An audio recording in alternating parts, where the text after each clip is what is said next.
ඔන්න ඉතින් UK ගැන හොඳටම දන්න කෙනෙක් නම් මේ බ්‍රිජ් එක දකිද්දි දන්නවා මේ වෙද්දිත් මං කොහෙටද යන්න නැති කියලා. මේ තියෙන්නේ බර්වික් බ්‍රිජ්. ඒ කියලා කියන්නේ ස්කොට්ලන්ඩ් and ඉංග්ලන්ඩ් වල බෝඩර් එක. ඉස්සර ස්කොට්ලන්ඩ් කියලා කියන්නේත් වෙනම රාජ්‍යයක්. හරියට බ්‍රිතාන්‍ය ඇවිල්ලා ශ්‍රී ලංකාව යටත් කරගත්තේ. අන්න ඒ වගේ පස්සේ කාලෙක තමයි ස්කොට්ලන්ඩුත් මහා බ්‍රිතාන්‍ය යටතට එකතු වෙලා තියෙන්නේ. ඉතින් මේ තියෙන්නේ බර්වික් බ්‍රිජ්. හරි මම ට්‍රේන් එකෙන් බැස්සා. දැන් තියෙනවා බස් එකක් ගන්න නම්බර් 14. එතෙන් දැන් පයින් ඇවිදින ගමන් ඉන්නේ මේ හරි ලස්සනයි හරි අමුතුයි නිකන් හරි ඒන්ෂන්ට් සිටි එකක්. ඒන්ෂන්ට් සිටි එකක් තමයි මේක. ඔන්න ඉතින් දැන් මම එඩින්බරෝ ඇවිල්ලා ඉන්නේ. ස්කොට්ලන්ඩ් වල කැපිටල් එක තමයි එඩින්බරෝ කියන්නේ. හරි අමුතුයි මේ පැත්ත. මාර ලස්සනයි. ඉන්නකො පෙන්නන්න මම. අමුතු වයිබ් එකක් තියෙනවා නිකන් ලන්ඩන් වයිබ් එකක් නෙවෙයි. ඒක අමුතුයි. හරි අපි දැන් ඇවිදගෙන යමු බස් එක ගන්න. ස්ටොප් පහක් විතර දෙනවා.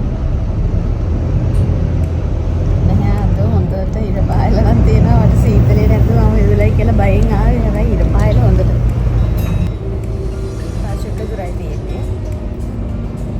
ඔනේ හරිම ලස්සනයි මෙහෙ. හරිම ලස්සනයි. හරි ඔන්න ඉතින් මම මගේ අවුරුදු ගානකට පස්සේ අර මං කියපු අක්කිව හම්බ වෙලා මං දැන් යනවා මගේ නතර වෙන හොටෙල් එකට. මට ඉතින් අර අක්කිලාගේ ගෙදර ඉද්දි වීඩියෝස් නම් මොකද ගන්න බැරුව ගියා. මොකද ඉතින් හරි නෑනේ. ඒක නිසා ඔන්න මේ දැන් යන්න ලෑස්තිලා ඉන්නේ මං නතර වෙන හොටෙල් එකට. මෙතන නම් ටිකක් දුරයි. ගොඩක් දුර නැහැ පොඩ්ඩ දුරයි තියෙන්නේ. අපි ගිහින් බලමු. මෙන්න මෙතන තමයි මම අද නතර වෙන්නේ. Point A hotel. ඉතින් මම check in වෙලා ආවා මගේ room එකට යන්න. මම විදියට තමයි යන්නේ. ඉතින් මම දැන් first floor එකට යන්න ඕනේ. මගේ room එක room number 128. first floor එකේ නිසා මට වැඩි ලොකු view එකක් පේන එකක් නැති වෙයි.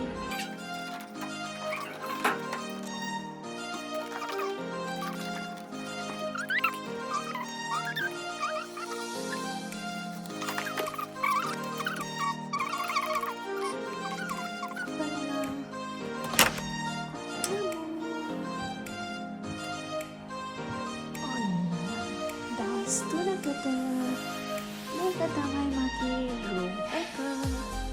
මුලින්ම room tour එකක් යන්න. හරි ඔන්න එහෙනම් මම ඇවිල්ලා තියෙන්නේ මගේ room එකට. මේක ඇවිල්ලා hotel එක Point A එඩින්බරා හේමාර්කට් එකේ තමයි තියෙන්නේ. මම ඉතින් මේක book කරගත්තේ booking.com එකෙන්. දන්නවනේ ඉතින් චුට්ටක් පියලා cost එක අඩුම එකක් තමයි හොයාගත්තේ. හැබැයි මේක හරි worth. මොකද මම 3 nights මෙහෙ ඉන්නවා. ඉතින් 3 nights වලටම මට 180 pounds තමයි ගියේ. ඔයාලත් ස්කොට්ලන්ඩ් එන්න බලාගෙන ඉන්නවා නම් එඩින්බරා එන්න බලාගෙන ඉන්නවා නම් මම හිතන්නේ ඔයාලට මේක හොඳ choice එකක්. ඉතින් ඔන්න මම ඇවිල්ලා ඉන්නේ room එකට. දැන් වෙලාව හවස 4ට විතර වෙනවා. මුලින්ම යමු අපි room tour එකක්. ඔන්න ඉතින් මම මෙතන තනියම ඉන්නේ. ඒ නිසා ඔන්න මට මේ තියෙන බෙඩ් එක තියෙනවා. ලස්සනට towels තියලා ලස්සන pillows තියලා මේක හැමතැනම mirrors තියෙනවානේ. හරි cute. මෙතනත් mirror එකක් තියෙනවා. මෙතන locker එකක් තියෙනවා. ඔන්න mirror එක තියෙනවා. මෙතන පස්සේ TV එක තියෙනවා. මෙතන hangers මෙතන පොඩි table එකක් තියෙනවා. එතකොට මෙතනත් mirror එකක් තියෙනවා. මෙතන dressing table එක තියෙනවා. මේ පැත්තේ තඩි mirror එකක් තියෙනවා. මේකේ mirrors මයි මාර ආසයි මම ඒ නිසා. මට selfies ගන්න පුළුවන් මැරෙනකල් දෙයියනේ. ඊට පස්සේ මෙතන තියෙන washroom එක. හැබැයි ඇත්තටම මාර worth මෙතන. මාර ලස්සනයි. තනියම ඇවිල්ලා ඉන්න safe වගේ කියලා දැනෙනවා. මම ගොඩක් මේකේ ratings බලලා තමයි ආවේ. මේක හොඳ ratings තිබුණා. ඒ නිසා තමයි මම ගොඩක් මේක ගානක් ඇතුලේ ratings වැඩි. ඒ නිසා තමයි ඔයාලට book කරද්දිම ඉල්ලන්න පුළුවන් ඇත්තටම මේ window view එකක් තියෙන එකක් සහ නැත්නම් නැති rooms ඉල්ලන්න පුළුවන්. මම ඉල්ලුවේ view එකක් තියෙන එකක්. හැබැයි ඉතින් මෙතන ලොකු view එකක් නම් නැහැ. හැබැයි ඉතින් කොයි අම්මතු මේකකුත් තියෙනවා. මෙහෙම තමයි ඉතින් මගේ රූම් එක. එහෙනම් හෙට උදේ 8ට ආයෙත් අපි හම්බෙමු.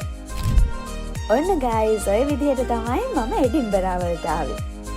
එහෙනම් ඉතින් අපි ලස්සන ස්කොට්ලන්ඩ් vlogs ටිකකින් ඉක්මනට හම්බෙමු. Bye bye, see you soon. පරිස්සමට ඉන්න ඕනේ.